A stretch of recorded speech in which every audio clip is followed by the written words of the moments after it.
আপনার বাড়িতে কি প্রতিদিন একই ঘটনা ঘটে? রাতে একজন ড্রিঙ্কস করে বাড়ি ফিরল, তারপরেতে সেটা নিয়ে চিৎকার চেঁচামেচি, এনভায়রনমেন্টটা বেশ একটা গরম হয়ে যাওয়া, হেভি হয়ে যাওয়া, এবং পরের দিন সকালবেলা যখন উঠল তখন সব নর্মাল, অ্যাজ ইফ কিচ্ছু হয়নি। বাট ওই দিন রাত্রিবেলা দ্য সেম সাইকেল আবার রিপিট হয়। আপনি ক্লান্ত হয়ে গেছেন সেম জিনিস রিপিট হতে দেখতে দেখতে, বুঝতে পারছেন না যে কি করলে সলিউশন আসবে। তো এই ভিডিওটা আপনার জন্য।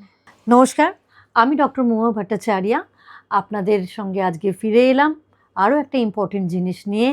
সেটা হচ্ছে কিভাবে বুঝবেন এটা একটা কোনো সামান্য একটা অভ্যেস নয়, বাট এটা একটা আসক্তি। পরিবার কি করতে পারে আর কখন প্রফেশনাল হেল্প আপনার প্রয়োজন। যে কোনো আসক্তি যখন ওটা একটা অ্যাডিকশনে পরিণত হয়, সেটা কিন্তু একটা মেন্টাল হেলথের একটা ডিজিজ, মানসিক রোগ। এই সময়তে শরীর আর ব্রেন দুটোই ওই সাবস্টেন্সের ওপরেতে আসক্ত হয়ে পড়ে, মানে অ্যাডিক্টেড হয়ে যায়, ডিপেন্ডেন্ট হয়ে যায়। ওইটা ছাড়া সে আর ভালো থাকতে পারে না। This is addiction. এখন কোয়েশ্চেন হলো, কিভাবে আপনি বুঝবেন যেটা একটা সিরিয়াস স্টেজে চলে গেছেন? এই ধরে নিন না, যদি ড্রিঙ্ক করে সে, তার শরীরের মধ্যে একটা কাঁপুনি হচ্ছে, সে কাঁপছে তরতর করে, বারবার বলছে এবার ছেড়ে দেব, কিন্তু বেচারা পারছে না।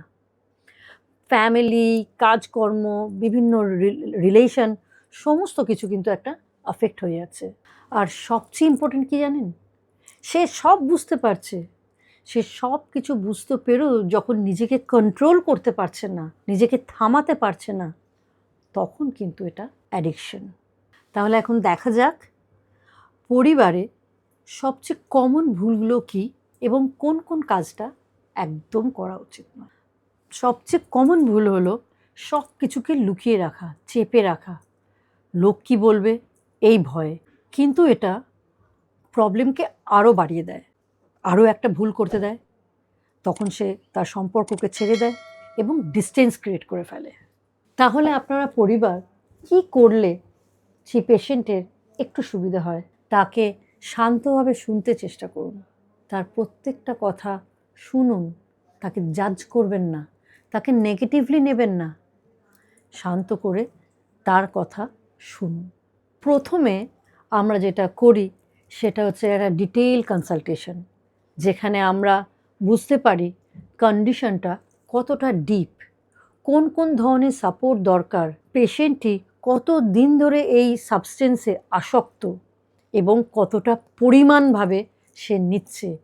এই যে quantity and duration and substance, this three factors are very important to understand. তারপর শুরু হয় structured therapy, CBT therapy, cognitive behavioural therapy, motivational therapy, family therapy and group therapy. এই প্রত্যেকটা স্ট্রাকচারাল থেরাপি একসঙ্গে কাজ করে, স্টেপ বাই স্টেপ আপনাকে রিকভারির দিকে নিয়ে যায়। আজ একটা আমরা রিয়েল কেস শেয়ার করি আপনাদের সাথে। একজন ওয়াইফ তার হাজব্যান্ডকে নিয়ে আসে আমাদের কাছে। সে 20 বছর ধরে ড্রিঙ্ক করে, তার জন্যে তার ফ্যামিলি ভেঙে যাচ্ছে, ফ্যামিলিতে অশান্তি। কিন্তু এই স্ট্রাকচার ট্রিটমেন্টের মাধ্যমে এবং প্রপার সাপোর্টে সেই ভদ্রলোক 4 মাসের মধ্যে ধীরে ধীরে সে কিন্তু এখন অনেক স্টেবল।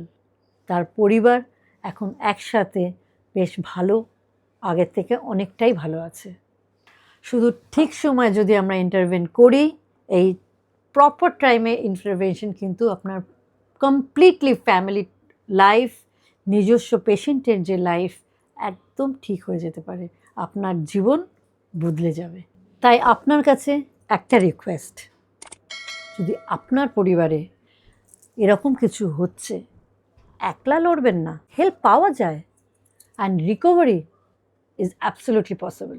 আমরা আছি মেডকেয়ার প্লাসে, আজকেই যোগাযোগ করুন যদি আপনার ফ্যামিলিতে এরকম কেউ থেকে থাকে, because recovery is possible, but first step আপনাকেই নিতে হবে, which is very very important. সুতরাং আজকেই যোগাযোগ করুন মেডকেয়ার প্লাসের সাথে। থ্যাংক ইউ, আপনারা ভালো থাকবেন।